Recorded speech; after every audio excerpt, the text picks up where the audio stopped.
نحمده ونصلي ونسلم على رسوله الكريم أما بعد فأعوذ بالله من الشيطان الرجيم بسم اللہ الرحمن الرحیم۔ سورۃ البقرہ کی تفسیر جاری ہے، تیسرا پارہ چل رہا ہے۔ کل ہم نے آیت الکرسی مکمل کر لی تھی، آیت نمبر 255۔ آج سے اب اس کی اگلی آیت شامل درس کرتے ہیں۔ توجہ کریں، لا اکراہ فی الدین، لا نفی کے لیے ہے، نہیں۔ اکراہ کا مطلب ہوتا ہے زور زبردستی، فی الدین دین میں، یعنی دین اسلام میں۔ لا اکراہ فی الدین، دین میں کوئی زبردستی نہیں۔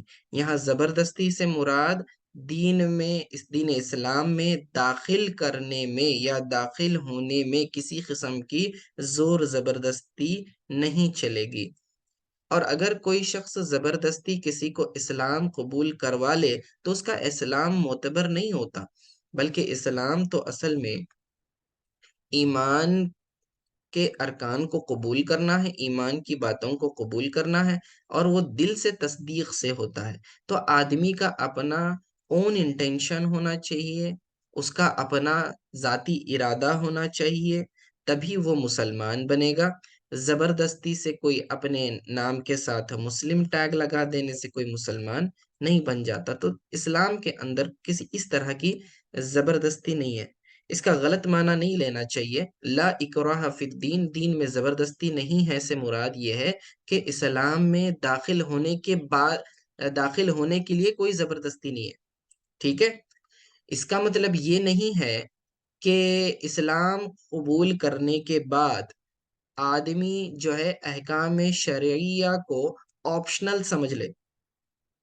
یاد رکھیں کہ بعض فاسقین وہ ہیں جو یہ سمجھتے ہیں کہ دیکھیں دین میں تو کوئی زبردستی نہیں ہے، چاہے ہم نماز پڑھیں یا نہ پڑھیں کوئی فرق نہیں پڑتا، ہم زکوٰۃ دیں یا نہ دیں یہ تو آپشنل ہے، دین میں کوئی زبردستی نہیں ہے، زکوٰۃ دینا چاہیں یا نہ دینا چاہیں، کیونکہ قرآن میں لکھا ہوا ہے دین میں کوئی زبردستی نہیں ہے۔ یہ غلط تعبیر ہے، یہ غلط تشریح ہے، یاد رکھیں۔ اسلام میں داخل ہونے کے لیے زبردستی نہیں ہے، ہاں اسلام میں ایک بار آپ داخل ہو گئے، اب آپ کو اللہ اور اس کے رسول کے احکامات کو ماننا پڑے گا۔ اور اگر شریعت نے کسی خلیفہ کو مقرر کیا ہے، آپ کے اوپر حاکم کو مقرر کیا ہے، تو اس حاکم کو اختیار دیا ہے کہ وہ زبردستی احکام الہی کو نافذ کرے، امپلیمنٹ کرے، لا کو اسٹیبلش کرے، لا اینڈ آرڈر کو مینٹین کرے، ٹھیک ہے۔ اور یہ بائی فورس ہی ہوتا ہے، ورنہ کوئی شخص چوری کر رہا ہے، ڈکیتی کر رہا ہے، قتل و غارت کر رہا ہے، فساد کر رہا ہے، تو اس کو روکیں گے کیسے؟ پیار سے، بھائی دیکھیں اسلام میں جائز نہیں، آپ ایسا مت کیا کریں، تو وہ کیا مانے گا؟ یہ تو بات اسے پہلے سے بھی پتا تھی۔ تو لا کو انفورس کرنے کے لیے فورس کا، طاقت کا، قوت کا استعمال کرنا پڑتا ہے، اور یہ بھی شریعت نے ہی قوت عطا کی ہوئی ہے۔ اولی الامر منکم فرمایا ہے کہ اپنے حاکموں کی بھی تم نے بات ماننی ہے، ٹھیک ہے، یہ احکام شریعہ کو نافذ کرنے کے لیے۔ تو یہ لا اکراہ فی الدین کا جو مطلب ہے کہ اسلام میں داخل ہونے میں کوئی زبردستی نہیں ہے۔ ایک بار آپ نے اسلام قبول کر لیا، اب آپ پر لازم ہے کہ احکام شریعہ کو مانیں۔ اگر نہیں مانتے ہیں تو ضرورت پڑنے پر حکومت جو ہے، حکومت اسلامیہ ایکشن لے سکتی ہے۔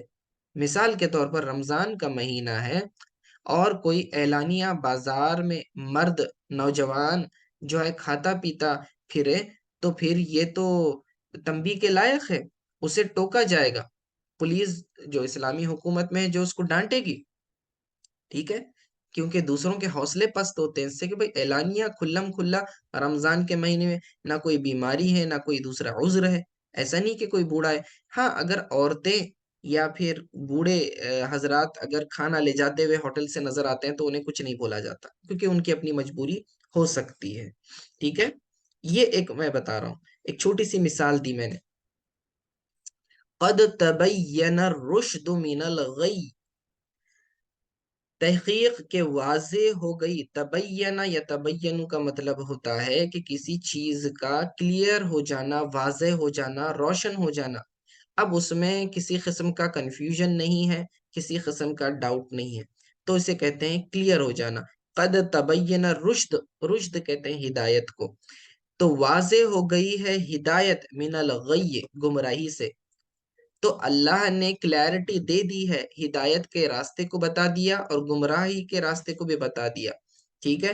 تو ہدایت اور گمراہی دونوں جدا ہو گئے ہیں، واضح ہو گئے، کلیئر کٹ ہو گئے۔ اب آدمی کو یہ اختیار دیا گیا ہے کہ ہدایت والے راستے کو چنے تو نجات پائے گا، اور اگر گمراہی کے راستے کو چنے گا جانتے بوجھتے تو پھر اسے اس کی سزا ملے گی۔